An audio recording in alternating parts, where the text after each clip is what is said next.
Hi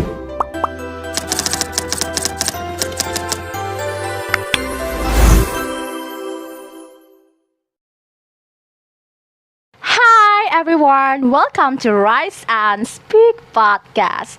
In this podcast, we will discuss about an interesting topic. Welcome back with me Fika, and now I'm not alone to discuss about interesting topic. Now we are going to talk about exploring the rich tapestry of human diversity. So say hello to my friends Sinda and Nisa. Hi Sin, Nisa, what's up? Hi, I'm very well. I'm honored to be here. And what about you guys?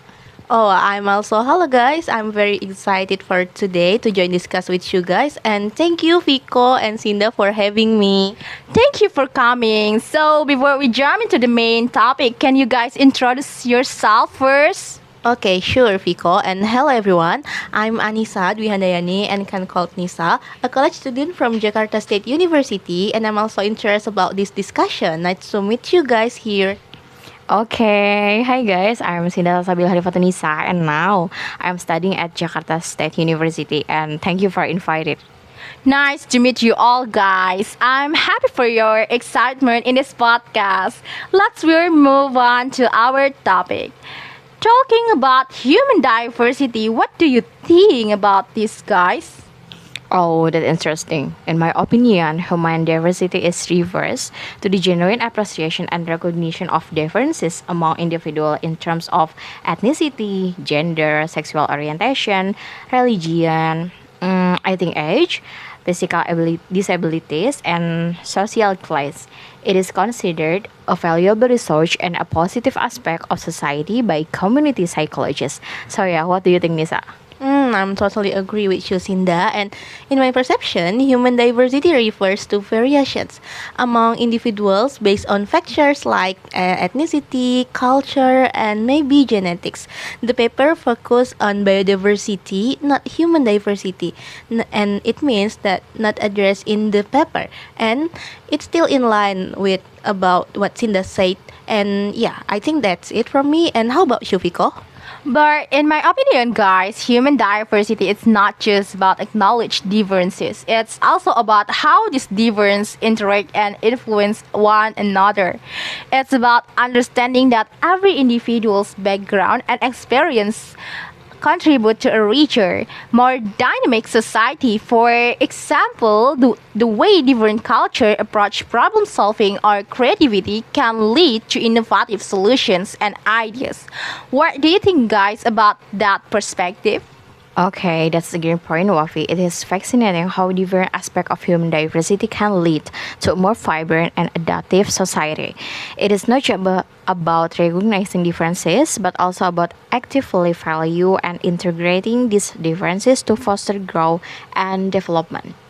Okay, wow, we have heard so many perspectives of this topic, guys, and that's make me curious actually.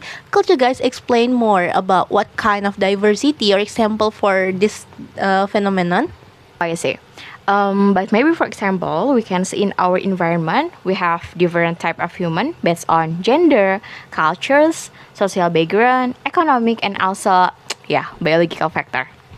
Wow, that's so many type of diversity. Let's dive a bit deeper into some of these. How about we focus more on biological diversity, cultural diversity, and about gender diversity? Wow, there are so many human differences, but it seems that if you discuss it all, it's a bit much, guys. Which of you are more interested in, guys? For me, according to my major, biology is interesting. Human can have different abilities. For example, in Indonesia, there is a tribe that has extraordinary abilities in diving, namely the Bajo tribe. That's very interesting, Cinda. I'm also interested in diverse cultures. It turns out that in Indonesia, there is the Baduy tribe, which is unique in their way of life and culture. The Baduy who live in the Banten area are known for their very simple way of life and traditions. They choose to live traditionally and reject the influence of modernity. And how about you, Nisa? Wow, that's really cool reason for myself because in line with this research I made, I'm interested in gender differences actually, especially since it turns out that in our own country there are areas that have five gender at once, which is really often, persistently in the Bugis tribe. Wow, there are so many tribes in Indonesia that are interesting to discuss. I'm also curious to know more about each tribe. How about we talk about the Bajo, Bugis, and Baduy? Yay, same. I'm also curious, so let's go.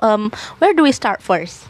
Maybe I'll try from the Bali tribe first. I will start from the Bali tribe. So the Bali tribe lives in Banten, West Java. They are famous for keeping their tradition and custom. There are two main groups: the super conservative, that inner Baduy, and the slightly more open, it's outer Baduy. Interestingly, they live without modern technology and highly value simplicity. They also have strict rules in daily life and traditional rituals that are still preserved today. Very exciting, right? It's really cool that in the midst of modern times, they are still maintain their original culture. Yes, that's the unique things, and they can still alive with their culture even until now. That's right, Nis. But beside Badu, I'm also curious about the Bugis tribe. They have five genders. Can you tell me what that means and what other their uniqueness?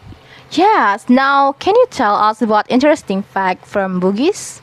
Okay, sure, guys. So, what makes them unique is that there are five genders that still exist in their society.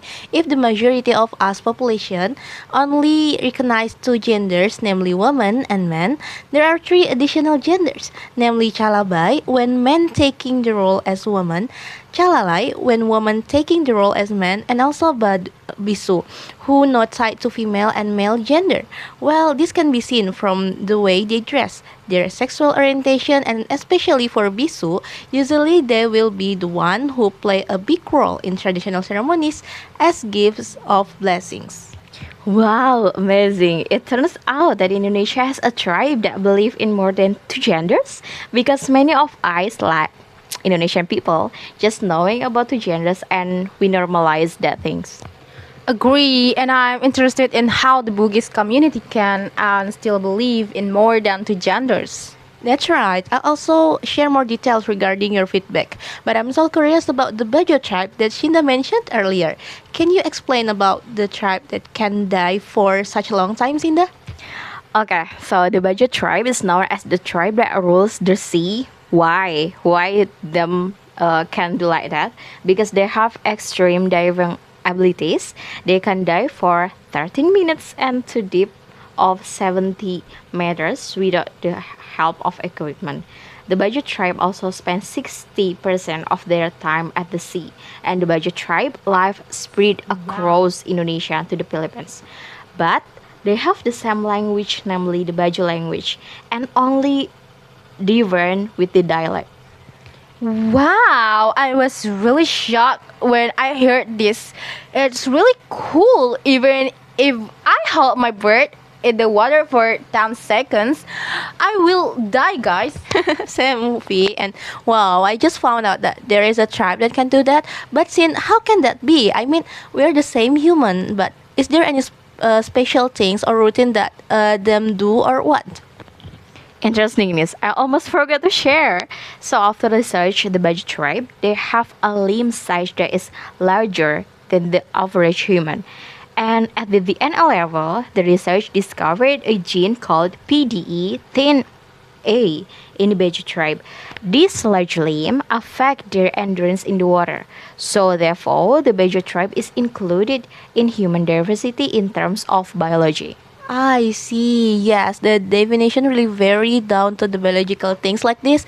And also, your explanation is so cool, Sin, and that makes me speechless. Really, it turns out that the tribes in Indonesia are indeed unique after we explored them. And I think I still want to know a lot about the Bajo and Bugis tribes, how this uniqueness can emerge. Some viewer also want to know about the Baduy tribe that you talk about. Where do they actually come from? Yes, there is an interesting story. According to local legend, the Badui tribe are descendants of the ancient Sundanese kingdom. In the past, when the Sundanese kingdom experienced social political change, some of its people choose to stay away from external influences and continue to maintain their traditional way of life. So that's how they decided to form the Badui tribe. That's really cool, V. And in order to maintain their culture, they choose to stay away from a royal influence. I'm also grateful that I got to know about the Badu tribe like this because the culture they maintain is still original from the time of our ancestors. The Badu tribe is really cool. I think the more we know, the more we impressed we are with the tribes in Indonesia. And I also want to know about what is the origin of the Bugis tribeness. Oh, that's interesting. From my literary view, the concept of the five genders in Bugis society is thought to date back 6 centuries. It is an important part of their culture and is believed that to have originated from similar traditions in Thailand, Malaysia, India, and also Bangladesh. Butter is cool, boogie is cool, Bajo is no less cool, guys. What is the origin of the Bajo tribe scene? I'm really curious about it. Okay, about Bajo, for some sources they are read, they come from the Philippines. They are known as a nomadic tribe. The Bajo tribe is known as a group of the sea pirates. They are very adept of navigating the waters of the archipelago. Over time, the Bajo tribe began to turn into fishermen and sailors. They have left the habit of being pirates and started building settlement on the coast of Sulawesi. And from Sulawesi, they are spread out across Indonesia. Wow, that's cool. But after we know about how they come, I'm so curious about how they facing their challenges that come from this era. Exactly. We also need to address that the challenge that come with it, like biases and discrimination, right? It's a part of the conversation on how we can create a more inclusive and equitable society. Yes, that's very true. Bias and discrimination can often be subtle and ingrained in social structure. For example, implicit biases are thus unconscious prejudice that affect our perspective and action without us even realizing it.